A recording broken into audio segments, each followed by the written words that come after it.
El andén. Habéis sido muchos los que nos habéis contado que os ha gustado mucho el capítulo anterior sobre profesiones desaparecidas en el sector ferroviario.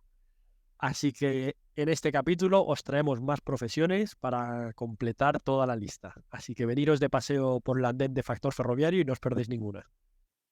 Efectivamente, en nuestra tertulia de hoy vamos a seguir hablando sobre las profesiones ferroviarias que han desaparecido. En el capítulo anterior ya hablamos sobre el fogonero, la guardesa, el calzador, el visitador, el guardaagujas y el guardafrenos. Y hoy vamos a continuar con algunas de estas profesiones que han desaparecido con el tiempo. En concreto vamos a mencionar al guardanoches, el jefe de tren, el capataz, el mozo de equipajes, el interventor, el jefe de estación, el maquinista y, como no, el factor ferroviario. Como veis, la lista es muy larga. Y es que, como pasa en muchas profesiones, con la llegada de una nueva tecnología, muchas de las tareas que eran realizadas por personas pasan a ser realizadas por máquinas, automatizarse, digitalizarse y, en consecuencia, desaparecen estas profesiones especializadas. Vamos a empezar con el guardanoches. Venga, pues esta profesión daba nombre al trabajador que recorría las vías de noche para despejarlas de obstáculos, o avisar a viva voz a la brigada de limpieza o de reparaciones para que acometiera sobre la misma la tarea precisa. También eran conocidos como guardavías. Tenían a su cargo un trozo o sección de la vía que debían vigilar constantemente, reparando los pequeños desperfectos y dando parte a sus superiores de aquellos que no podían remediar por sí mismos. Como dato curioso, Charles Dickens se aprovecha de esta figura para contar la historia de un espectro que se aparece en las vías de ferrocarril, en una zona lúgubre, perdida en la nada, surgiendo de la boca de un túnel tenebroso, siendo portador de malas y nefastas noticias. Cada vez que el fantasma se aparece, el guardavías vigilante de esa etapa del ferrocarril sabe que la muerte acecha. Y a continuación nos encontramos con el jefe de tren, cuyo cometido era coordinar el conjunto de actividades que se realizaban en el tren, tanto las referidas a la circulación como las comerciales, también denominado conductor, pero ojo, no hay que confundirlo con el maquinista. La jefatura se producía únicamente en la vía durante el recorrido del viaje, pero no durante las paradas establecidas, donde la autoridad recaía sobre el jefe de estación. Para diferenciar ambos papeles, este último daba la autorización de partir a los trenes, mientras que el primero advertía de la salida del convoy y con el característico mensaje de «viajeros al tren». Estos profesionales debían realizar un parte diario con las incidencias que se habían producido durante el viaje y también tenían que completar la documentación, como por ejemplo el número de viajeros, la ruta, las paradas y datos relativos al viaje. También le correspondía la custodia de todos los equipajes, los encargos, mercancías facturados. Por último, tenían a sus órdenes a los maquinistas y a los guardafrenos, siendo responsables de los trenes en los intervalos entre estaciones. Y el siguiente ejemplo, el capataz. Estos eran los agentes que en determinadas dependencias relacionadas con la circulación de trenes y bajo las órdenes del jefe de circulación correspondiente, dirigen la ejecución de las maniobras, es decir, que bajo su supervisión se desarrollaban las tareas de clasificar los convoys y las maniobras de los trenes en las estaciones, así como otros trabajos que tuvieran que ver con la selección y composición de coches y vagones, para formar un tren y sus cargas. El capataz se encontraba al frente de un grupo de peones a los que dirigía y controlaba en las propias estaciones o terminales. Con el tiempo se separaron en dos categorías para diferenciar los trabajos específicos de, por un lado, la formación y clasificación de los trenes, que suponía ordenar de una forma determinada los coches y vagones en la composición, lo que se conoce como maniobras y enganchador, y por otro lado, la segunda categoría, eran las tareas en el interior de los vehículos de la playa de vías, lo que se conoce como movimiento y explotación. Otra profesión desaparecida es el mozo de equipajes. Como pasa también hoy en día, algunas estaciones están muy transitadas. El ir y venir de los viajeros cargados con maletas provocaba una agitación constante.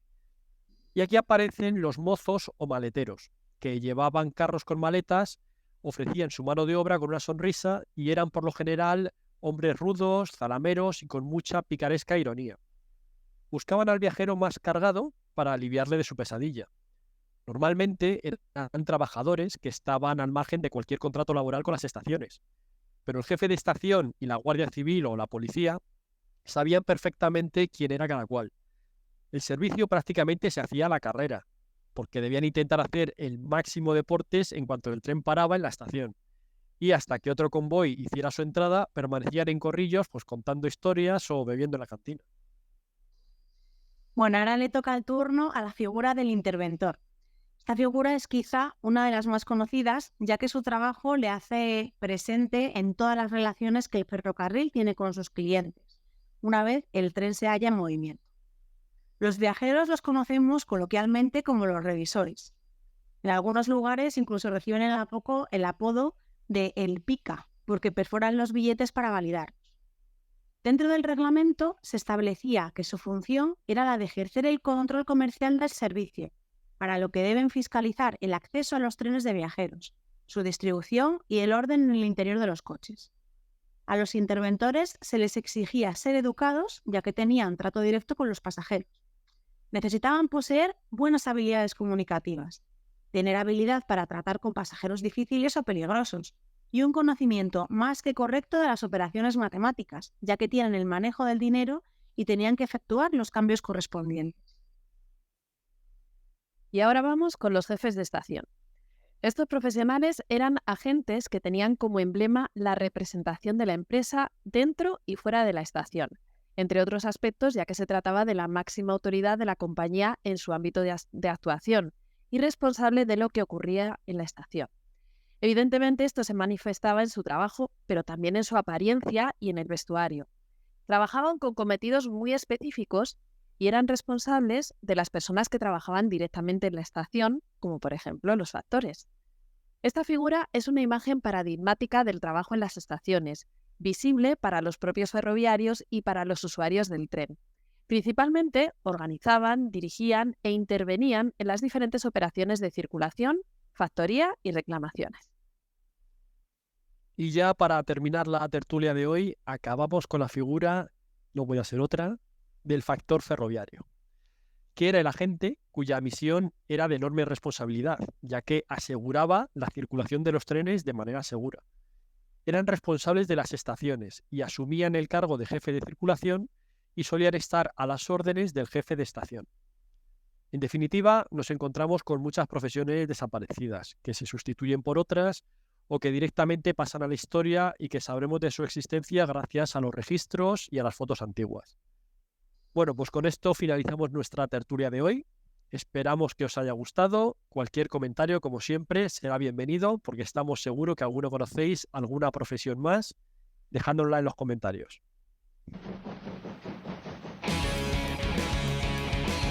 Ancho ibérico.